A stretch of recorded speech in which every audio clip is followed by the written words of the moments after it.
Hi everybody and welcome back to Lost Genre Reddit Stories. This post is from the subreddit Am I the A-hole and it's by user GlitteringDisc5929. Am I the a-hole for refusing to help my brother after his ex-girlfriend scammed him out of nearly half the equity of his house? I, 37 female, have an older brother, George, 45 male, who isn't an idiot but he can be lazy. Definitely the type to rely on weaponized incompetence whenever women and girls are around. Example, he literally acted like he didn't know where our mom kept the paper plates in the house he lived in for nearly 20 years just so she'd get up, go into the kitchen and make him his plate during the holidays, just 1 week after her bunion surgery. Side note, they both tried to passive-aggressively make me feel guilty for not offering to fix my adult brother's plate so our mom wouldn't have to do it. Like I wasn't the only one doing most of the cooking and would be doing most of the cleaning afterwards. At age 30, George was given a windfall from our grandfather's estate. I got something too, and used it as a down payment for a nice 5-bedroom house that's easily worth double now. During this time, he met Melinda, 50 female. She was a nice lady, smart, responsible, hardworking, sweet, and very organized. She came into the relationship with a steady job and was upfront about her lack of ability to have more children after complications from nearly losing her life giving birth to her daughter. George stated that he was okay with that, but whenever Melinda would bring up his hesitation regarding marriage, he'd say that he had complicated feelings about not being able to be a father if he chose to fully commit to her that he needs to process.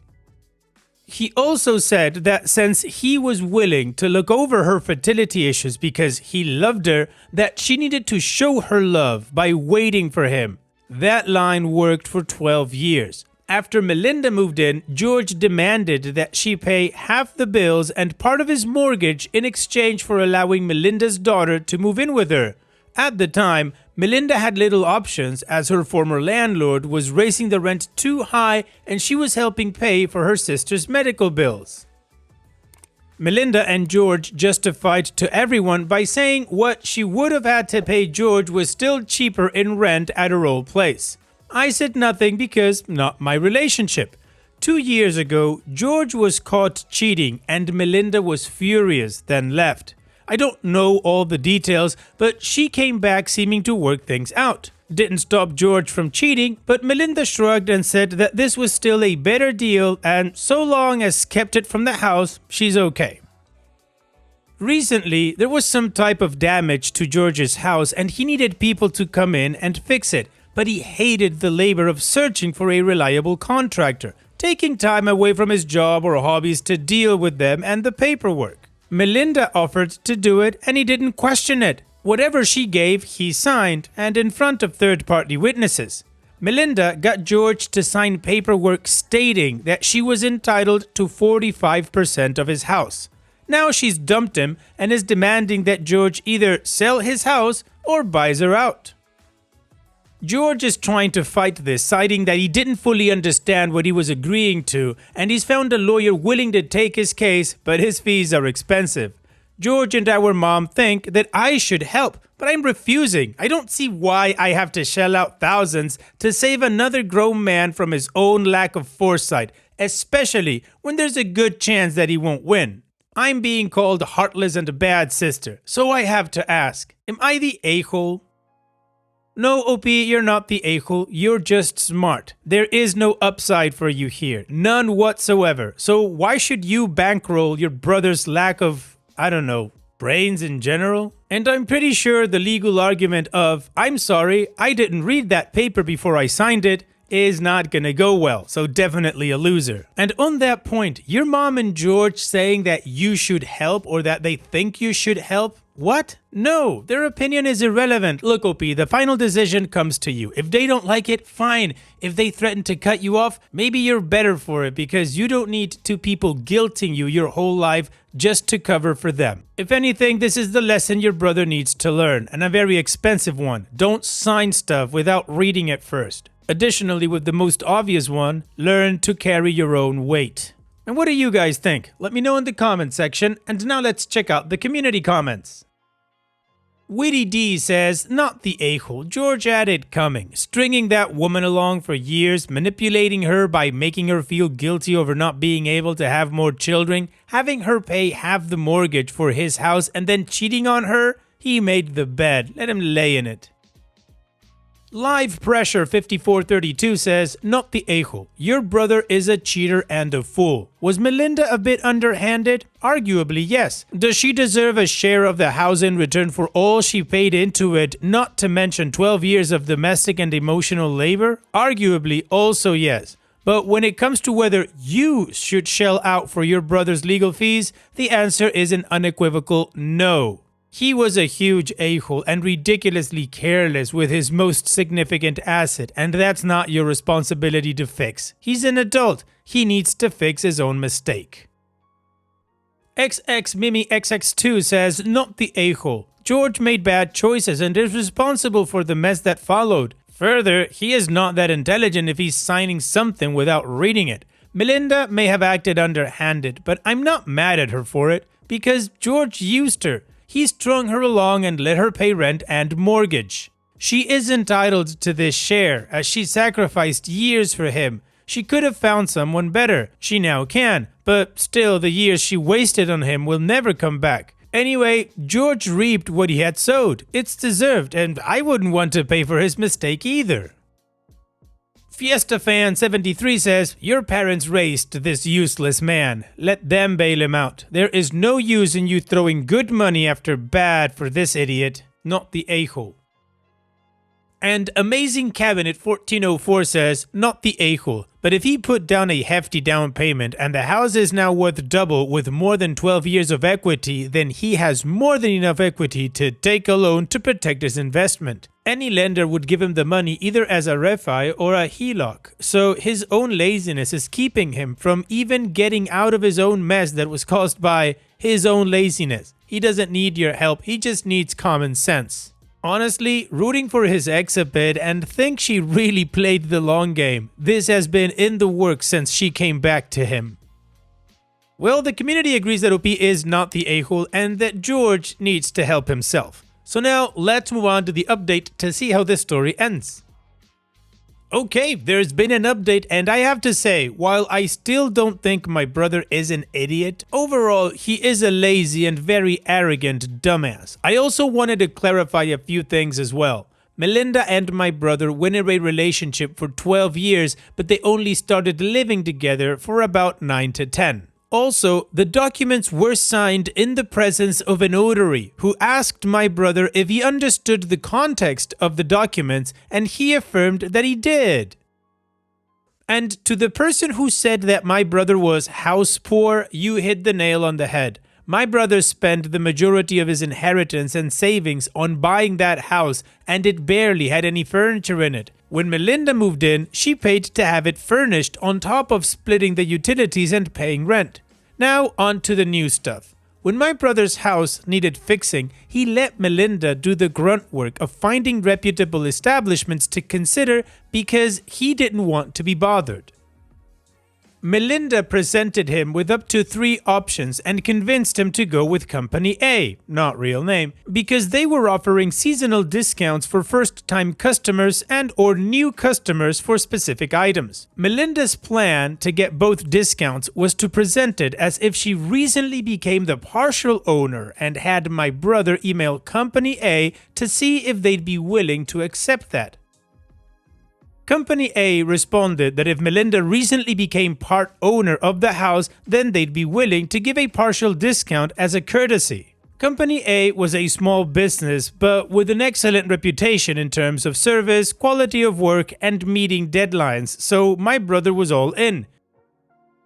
What my brother didn't realize was that Company A went by the honor system when it came to Melinda and my brother's case, but on their website it did say proper document needed to be shown, so Melinda told my brother that she'd come up with fake documents that he could sign in the presence of a notary that she knew through a friend who was supposed to be in on the scam. They weren't, but that's what she told my brother. The actual sign-in was at their home in front of the notary and two people from Company A who were initially there to survey the area. So basically, my brother thought that he and Melinda were scamming Company A, when in reality, Melinda was scamming him. He thought the documents he was signing were fake, but they were real, and that's his defense. That is why he had trouble finding a lawyer. So anyway, I'm not going to give him the money, but I will give him a list of realtors. Wow, Melinda set this whole thing up perfectly. She got him to buy in on it and all, and he even said to the notary that he fully understood what he was signing. But in any case, OP, it has nothing to do with you since you've refused to give him any money. Good for you. A list of realtors is actually a bit of help, so that's nice. Thanks for sharing and take care. And now let's move on to the next post that also has an update. This post is from the subreddit Am I the A-hole? Would I be the A-hole public? And it's by user 1need2577. Am I the a-hole for uninviting my stepsister from my wedding after she demanded to be the flower girl? I, 26 female, am getting married to my wonderful fiance, Mark, 28 male, in 3 months. We're both very excited and have been planning a modest but beautiful ceremony. Here's where the conflict starts. My stepsister, Chloe, 29 female, has always been difficult. Our parents married when we were 10, and she's been in a state of perpetual competition with me ever since. She copies my haircuts, applied to the same colleges, and even started dating a guy with the same name as my ex a week after we broke up. Anyway, I asked my two best friends from college to be my bridesmaids, and my 8-year-old niece Lily is going to be the flower girl. Lily is adorable, responsible, and thrilled beyond belief. Yesterday, we had a family dinner at my mom and stepdad's house. I was showing Lily the little basket I had bought for her, and she was practicing scattering petals. Chloe was there and seemed unusually quiet. Suddenly, she slammed her hand on the table and said, "I can't believe you didn't ask me to be in the wedding party. I'm your sister." I was taken aback and calmly explained that my bridal party was just my two closest friends. I told her she was, of course, invited as a guest. She then pointed at Lily and said, "Then I should be the flower girl. It's a more important role anyway, and it should go to family. She's just your niece." The room went silent. Lily's bottom lip started to tremble. I told Chloe that was ridiculous and that Lily was perfect for the role. Chloe then started yelling, saying I've always excluded her and that I'm a bridezilla. She said if she can't be the flower girl, she won't come at all, and she'll make sure our parents don't come either. I'd had enough. I stood up and said, "You know what? Problem solved. You're uninvited. Don't come." I grabbed my things and left. Since then, my phone has been blowing up. My stepdad says I'm too harsh and that Chloe has always felt second best. And I should just let her have this to keep the peace. My mom is on my side, but some aunts are calling me a bridezilla for not accommodating family. Mark is 100% on my side and thinks Chloe is unhinged. But the constant messages are making me doubt myself. So Reddit, am I the a-hole for uninviting my stepsister from my wedding for demanding to be the flower girl? Of course not, OP.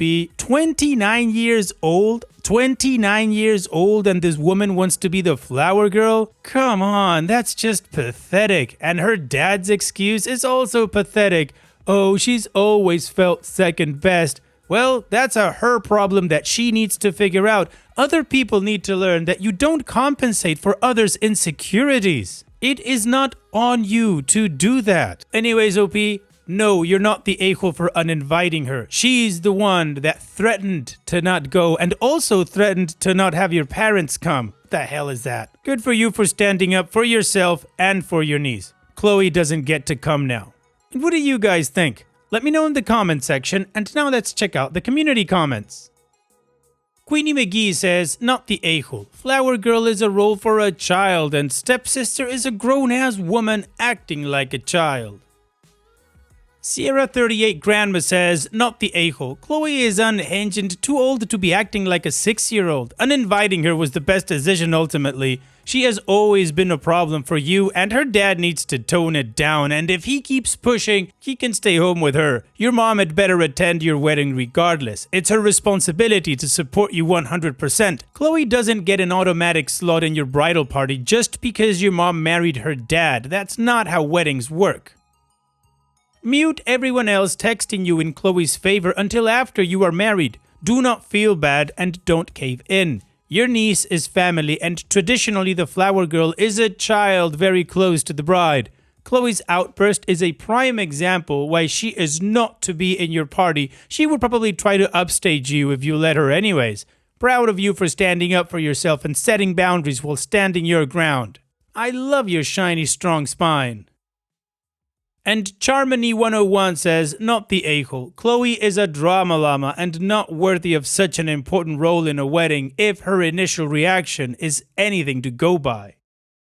So the community agrees that Opia is not the a-hole and good for her for standing up. So now let's move on to the update to see how this story ends. Hi everyone, thank you all so much for the advice and support on my original post. I honestly didn't expect it to get the attention it did, but reading the responses helped me calm down and realize I wasn't losing my mind. A lot has happened since then. After the dinner blow up, I stayed no contact with Chloe for a few days. My stepdad kept texting me about family harmony and saying that Chloe was just hurt because she wanted to feel included. I told him that being included doesn't mean hijacking an 8-year-old's role and making her cry. That didn't go over great, but I stood my ground. My mom ended up having a long talk with my stepdad privately. Apparently, she told him that if Chloe's behavior kept being excused, he'd be sitting this wedding out too. And that finally got through to him. He apologized to me for pressuring me and admitted that Chloe has always had a jealous streak that he's been too afraid to address. As for Chloe, she doubled down at first. She posted some cryptic stuff on social media about toxic brides and fake families, which was obviously about me. A few relatives commented supportively on her posts, but several others privately reached out to me to say they had no idea she'd said those things to Lily and were horrified. About a week later, Chloe texted me a half-hearted apology. Not exactly accountable on her part, but it was something. I thanked her for the message, but told her that while I appreciated it, the invitation still stands revoked. I said the wedding is a drama-free zone and that if she can't handle being there as a guest, it's better for everyone if she stays home. She never responded. Since then, things have actually been peaceful. My mom and stepdad are still coming and Lily is absolutely thrilled to be the flower girl. We had our dress fitting last weekend and she's been practicing her petal toss like a little pro. Seeing her so happy really reinforced that I made the right decision. Mark keeps reminding me that we're building our own family now, and that means we get to decide who's part of it. Not out of obligation, but out of love and respect. And honestly, that's the mindset I'm carrying into our wedding day. So no, Chloe won't be there, and that's okay. Well, OP, things like matters are solved and you're moving on. So here's wishing you and your husband to be the best in the future. Thanks so much for sharing and take care. And now let's finish this video with a mood booster post. This post is from the subreddit Malicious Compliance and it's by user LoxKiegon. Absentee boss wants me to increase the daily order against my suggestion? You got it. I used to work at an upscale-ish cafe. I was a supervisor and in charge of the bakery section. There was also a kitchen and a coffee bar. Now, Mother's Day was our biggest day of the year by a huge margin. Like, it would be close to triple our daily sales for a regular Sunday. Most mid-grade holidays would also be busy. And after every big holiday sales day, the sales the next day would be around 50 to 60% of normal. So I would order about 2/3 of my regular order for that Monday. Now, our owner was somewhat absentee from the store. She owned 5 locations, 4 of which were in the same city. Ours was the outlier, in a smaller location about 2 hours away. She spent almost all of her time at the other 4 locations and maybe visited us once a month. This month, she just happened to come on the day after Mother's Day. I can add that of all the employees, only the assistant manager liked the owner. Even the manager couldn't stand her. She saw that my bakery case was somewhat low and asked why. I explained that the day after holidays was always lower and I ordered less because I didn't want to waste money. She told me never to do that again. She in fact told me to double my normal order. Now, I had been in this job for 4 years by this point and I knew that bakery section inside out. Also at this point, only the manager and one of the cooks had been there longer than me. Even the manager told me that things were always better when I was there. I always stayed late to cover call-ins, often came in on my day off if they needed me. I even once drove a catering delivery 90 minutes each way to satisfy a local customer.